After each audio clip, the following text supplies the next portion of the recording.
Peace. Prince Ash here. We are so back. I have a laptop, it's working. I have the sensory lights back, man, and I'm buzzing. I dropped a freestyle yesterday for the first time in about 2 months. Now, why haven't I dropped a freestyle in 2 months?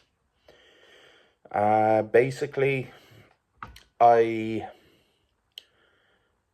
haven't told anyone at work about like my music or my vlogs or anything like that, and I'm nervous about them like finding out. And I suppose what I'm building it up in my head as, I'm just like, if they find out about music and I rap about drugs and trap and fucking my past and all that shit, and my vlogs talking about my life and shit, like, I'm afraid I might get fired.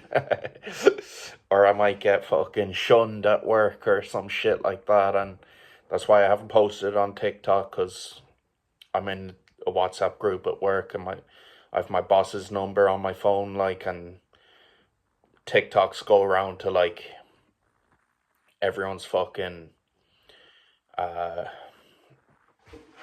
phone contact list. So fucking, and I'm not wearing the shades today either. I want to be more real, authentic, you know? If I'm hiding behind shades, that's just not putting the right foot forward to make this video. Doesn't mean there's nothing wrong with wearing them, but I feel like I'm a little bit more real when I'm not hiding.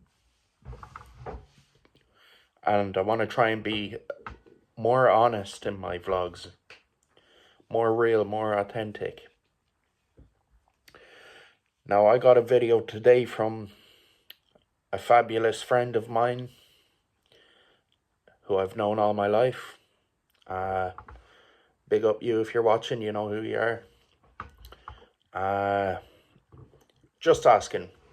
Would love to see a video of you talking about the different types of selves we are. In terms of the hidden self and the unknown self. And this was brought up to me by my psychotherapist when we've been doing a lot of exploring in the therapy, and in terms of, you know, trauma and traumatic events in my life, and even the more mundane shit as well. I've been going to this guy for like over a year and 2 or 3 months, and we've talked about a lot of shit in there. And so it was brought up, and I finally looked into it a little bit more, because my counselor explains everything to me at every session, and I leave and I'm like, I don't know what the fuck he was on about. Like, I can't remember. I understood it at the time, like, and it made sense to me at the time what was going on in the session, but it had just float right out of my head on the way out. So what he was on about was Johari's window, it's called.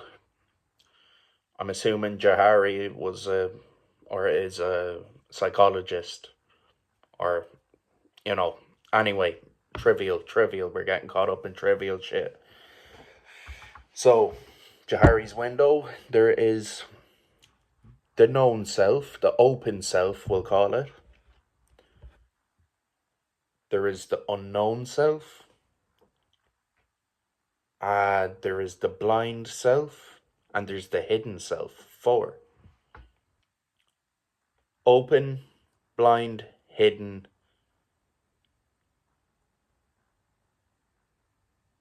Did I say unknown? Fuck's sake, forget about it. Anyway, so what it basically is how to, and I'll get into the crux of the question. The question wants to dabble a little more in the unknown self and what that's about. But before I get into that, I'll just explain the purpose of understanding Johari's window and what it can do for you, and why it applies so strongly to me. The open self is great because that's the part of you put out to the world. Forget authentic self.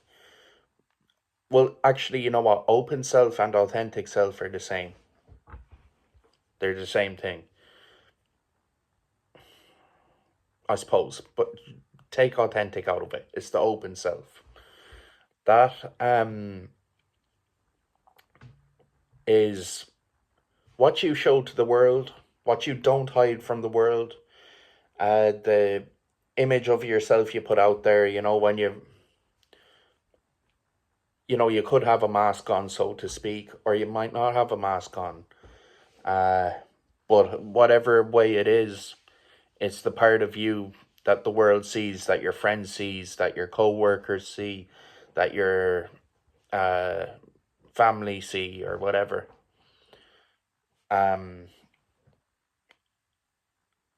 and it's the purpose of Johari's window is to broaden the open self, to make you more communicative with colleagues, friends, and family, to discover more about yourself, uh, and to be a lot more open and outgoing, help with your confidence and understanding yourself. So when you discuss things that you've been hiding, which is the hidden self is um, what you don't show the world. Um, what your secrets, or maybe even trivial shit like, um, uh, parts, I could say the world, the parts you don't show your colleagues, what you don't tell your family, all that. And when you open up about things you've been hiding, they move from the hidden self to the open self, and you might receive feedback on that from, we'll say, your therapist or your friends or your allies, your family. That means you've moved things from your unknown self into your open self because you've received the feedback about what you've been hiding. So it's kind of confusing. Anyway, the unknown self is what you don't know about yourself, what you don't see in yourself, and what others don't see either. Uh, so it could be anything, and I'll try think of an example of that of that in my life. I hope this video is not too confusing. Uh,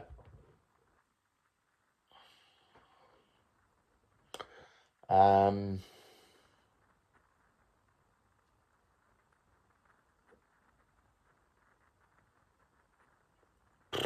I mean, plain and simple, like before I my counselor pointed something out to me the last day. He said, what the fuck did he say, man? Oh, he just said, basically, in my interactions with people, he said, I'm sure that you make people comfortable in your presence, like uh, you make sure they're all right, like. And I was like, well, I didn't see that in myself. Is that unknown self? I don't know. Um, yeah, it's confusing. Maybe that's the blind self coming into it. And I suppose through exploring, you find out things about yourself. And in sobriety, I found out a lot about myself. And yeah, I went to a Jerry Adams documentary a couple of weeks back, and unknown to me, what came up is I know where I stand politically, and I formed opinions and theories uh,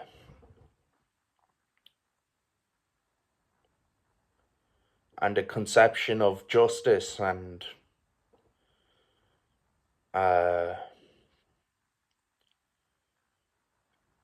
I understood in that moment, like, where I stand on certain issues, which I don't really discuss with anyone. So that's part of my hidden self, but it's hidden for a reason, and there's a lot of shit I hide about myself, and it's for good reason. And it's up to me when – not I could say put it into my open self and become more open about these things. But anyway, so I learned that about myself by going to watch that documentary. I hadn't planned to go, I just happened to go on the day because I got a ticket off my mother. Big up, mom. And fucking my brother was supposed to go, but he was working, he had to cancel, so I went. So that's what I learned. A new experience, and something moved from the unknown self into the hidden self and the open self in one fell swoop. So yeah, it's quite confusing, and I'm just getting to know all this stuff now, like, so it's a learning curve. And yeah, before I started making vlogs, or before I went to rehab, like, part of my unknown self was, I hadn't a clue that I was able to, talk on a deep level about things, or talk with an honesty and an authenticity about my experiences and my failures and my flaws and my hidden self. I was able to share a lot about my hidden self in rehab. Then I come out and I start doing vlogs, and what comes up is, like,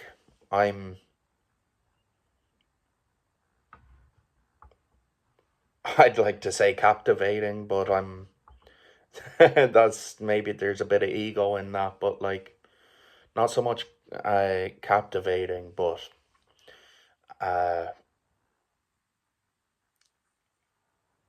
as I said, I can talk with honesty and authenticity, like, and that's really cool. And that's something I didn't think or even know I had in me. And that's moved from the unknown self into the open self. And I'm in the coming weeks, I'm going to be referring to Johari's window a lot, because it is a very therapeutic process and technique that I've learned. And it makes sense of things, and I know it's gonna help me fucking process a load of shit and understand it a little bit more. Like, unknown to me, I might have some talents elsewhere. I feel like I've musical talent, and I feel like I've YouTubing talent.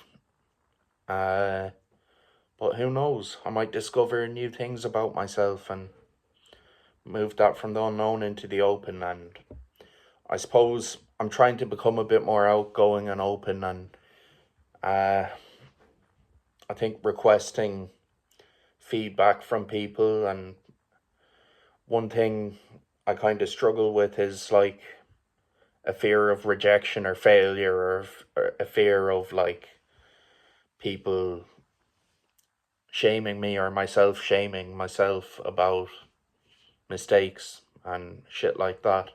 So I'm going to push myself now in the coming weeks to face those fears a little bit more. I faced a lot of my fears recently, like, and fucking, yeah, it's a real interesting one.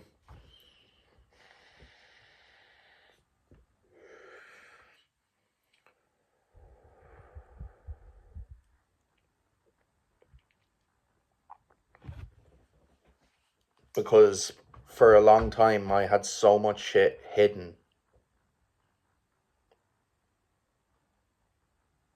and unknown to me. I never thought I could talk about any of this stuff or make connections with people over this stuff. Like, I'm talking about my psychosis. Like, um I fucking,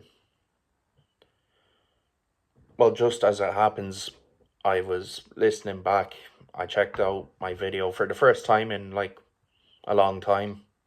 I watched the video about the long night that I made. I'll link that in the description. And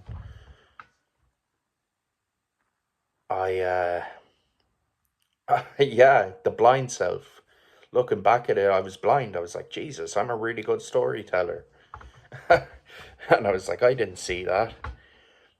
Uh, so it is like, it's a way of processing information. Johari's window will teach you how to learn about yourself.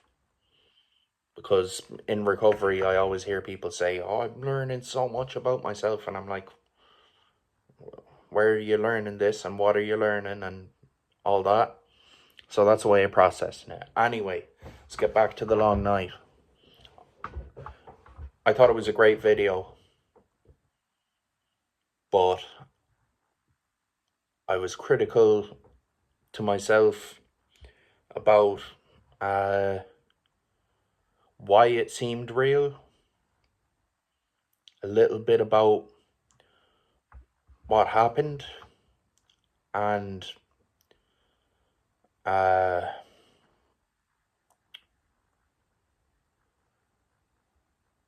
excuse me now, I'm on the fly, I'm on the spot, like, talking about this, so I have to think about it, because I haven't had a good think about it in the past hour. I've been gaming all evening.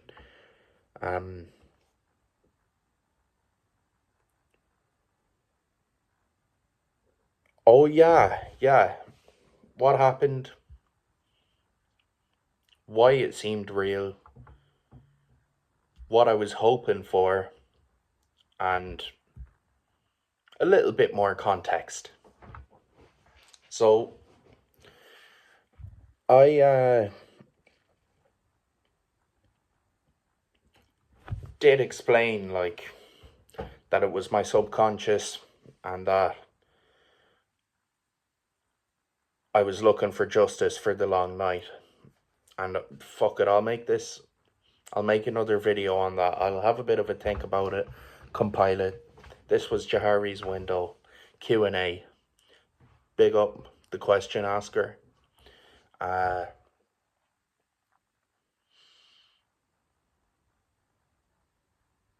Peace.